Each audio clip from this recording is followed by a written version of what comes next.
update natin para sa lagay ng ating panahon ngayong hapon po ng August 5,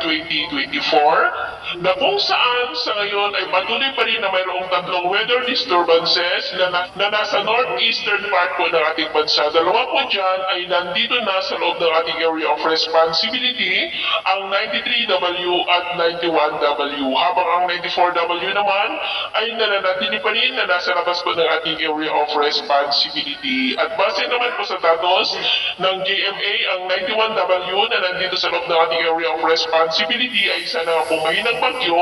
at base naman dito sa wind map ay isang malaking sirkulasyon lamang ang nasa northeastern deep boundary po ng ating area of responsibility. Hindi naman po bantang mga ito dito sa ating bansa, hindi po inaasahan na direktang makaapekto,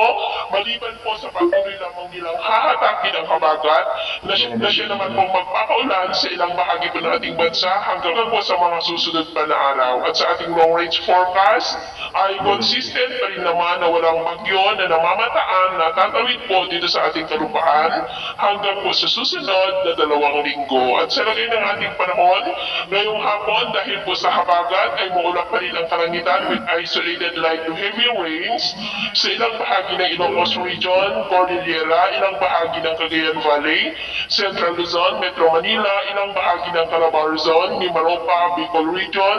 Western Visayas, ilang bahagi ng Cebu, Bohol, Southern Leyte, ilang bahagi ng Samar, Sulu Archipelago, Zamboanga Peninsula, Northern Mindanao, Caraga, Sorsogon at ilang bahagi ng Davao Region na posibleng magtuloy-tuloy ang mga isolated light to heavy rains sa ilang bahagi po nating bansa hanggang mamayang gabi, kaya mag-ingat pa rin po tayo sa posibleng banta pa rin ng mga pagbaha at pagguho ng lupa.